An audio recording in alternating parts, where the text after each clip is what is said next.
Bạn số đấy mà mặt ở cái này ngàyนี้ខ្ញុំមកធ្វើវីដេអូមួយតើតើនឹងម៉ាស៊ីនបូមទឹកដោះ brand Duladubu brand គេចម្លែកហ្នឹងបងណាអូខេអានេះគឺជាប្រភេទម៉ាស៊ីនបូមទឹកដោះដាក់ក្នុងអាវហើយប្រភេទនេះគឺតូចស្និទ្ធជាមួយទ្រូងល្អមែនទែន electric brake pump អូខេមួយអញ្ចឹងប្រភេទនេះខ្ញុំនឹងអានបកឲ្យបងប្អូនមើលបាទប្រហែលដែលកំពុងស្វែងរកអាចមើលទៅអានេះគឺជាសៀវភៅណែនាំបាទបងប្អូននេះគ្រឿងអង្គមផ្សេងគ្រប់ផ្នែកទាំងអស់មានទី1ទី2ទី3ទី4ទី5ទី6ទី7ទី8ចឹងមកមានអានេះសន្ទះដាក់នៅខាងមុខអានេះក្លោតអានេះក្លោតចំពោះទាអានេះស្នប់នេះក្លោតចំពោះទាអានេះដងតួនេះតំណប់ដាក់ត្រួតតល់ជាមួយទ្រូងហើយនេះកំប៉ុងស្តុកបាទអានេះខ្សែអាវតំណប់អានេះខ្សែសាកបាទអញ្ចឹងយើងមើលមកទៀតនេះខ្សែប្រេងអានេះយើង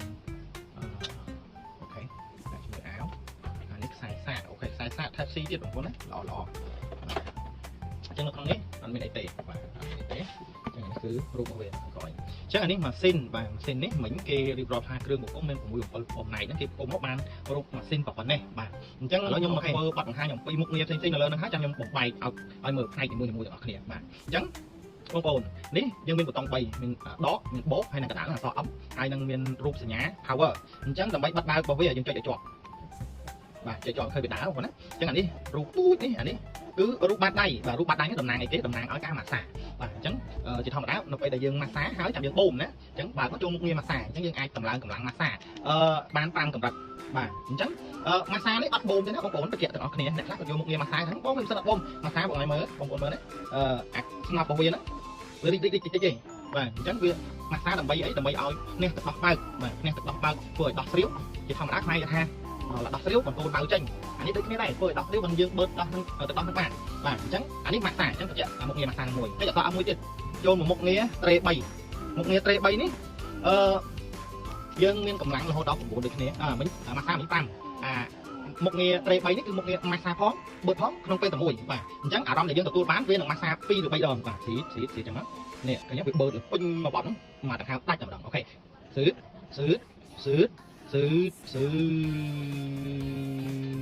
ហ្នឹងអានេះម៉ាស្សាផងបឺតផងក្នុងពេលតែមួយណាមុខងាររយៈ3ហ្នឹងអញ្ចឹងគេអក្សរ M មួយទៀតចុចអក្សរ M មួយទៀតនេះគឺមុខងាររូបបេះដូងនេះគឺមុខងារបឺតសុតណាបងប្អូនបឺតសុតអញ្ចឹងខ្ញុំនឹងចុចកម្លាំងដល់លេខ9តែម្ដងអត់មានម៉ាស្សាទេបឺតយកតែម្ដងអូខេអញ្ចឹងអានេះគឺមុខងារទាំង3ដែលវាភ្ជាប់មកជាមួយនឹងម៉ាស៊ីនបាទនេះបងប្អូនអញ្ចឹងរបៀបប្រើខ្ញុំយល់បានប៉ុណ្ណឹងហើយបើសិនជាប្រើផ្ទាល់ខ្ញុំជឿរាប់តាមដាប់ទី1បាទត្រូវច្បាស់ដោះបាទយើងមើលទឹកដៅអ៊ុនយើងដាំអ៊ុនហើយយកមកក្លុកជាមួយដោះដាក់ទៅឬក៏មានទឹកឯងមានអីយកមកជូតទឹកដៅអ៊ុនហ្នឹងដើម្បីឲ្យទ្រូងយើងហ្នឹងរលាយតំណក់នៅប្រភេទទឹកដោះដែលយើងស្ទះពីហ្នឹងមកយកឲ្យបានបូមអញ្ចឹងទៅវាអាចស្ទះឲ្យខ្លះអញ្ចឹងយើងយកទឹកដៅអ៊ុនហ្នឹងយកមកច្បាស់វាបន្តិចទៅដើម្បីឲ្យវារលាយហើយតទៅទៀតយើងយកមុខងារម៉ាស្សាមួយនាទីទៅ2នាទីទៅហើយចាំបដូរមកមុខងារបឺតសុទ្ធទៅរូបវិទ្យាបើសិនជាមានការឈឺចាប់ឬក៏ដើម្បីបង្កាត់បន្ថយការឈឺចាប់យើងយកមុខងារអាយ៉ៃ3ត្រេបាទអញ្ចឹងវានឹងផ្លាស់ដូរមុខងារបឺតបដាម៉ាស្សាបដាក្នុងពេលតែមួយកាត់បន្ថយការឈឺចាប់ផងកាត់បន្ថយការស្ទុកស្ពុនរយណាចង់ដោះផងបាទអញ្ចឹងនេះគឺការណែនាំវិញខ្ញុំនិយាយឲ្យបាទដោះសម្អាតបាទផ្នែកខាងមុខនេះគឺជាសតបស៊ីលីកូនទុននេះដែលយើងដោះមកយើងអាចដោះលាងសម្អាតបាទនេះគឺអាប់ទី1បាទទី2នេះផ្នែកខាងមុខគេហៅថាតួនៃចំពោះទានេះចំពោះទាអាដូចនេះចំពោះទាយើងអាចដោះលាងបាននេះអានេះស្នប់ក៏យើងអាចដោះលាងបានដែរឃើញដោះបានទាំងអស់អញ្ចឹងនៅពេលដែលយើងដោះបានកាហ្វេខាងលើក៏ដោះបានដែរអញ្ចឹងយើងលាងបានបន្តដល់សិនទៅយើងអាចលាងពងណៃផ្សេងៗវាពុំឡើងវិញហ្នឹងណាលើក្រោមមើលច្បាស់មកចូលដាក់ចូលស៊ុបតាមកលៈតាមស្នារបស់វាដាក់អញ្ចឹងណាងាយទេហើយបន្តមកទៀតយកកលៈនេះដាក់ចូលវិញ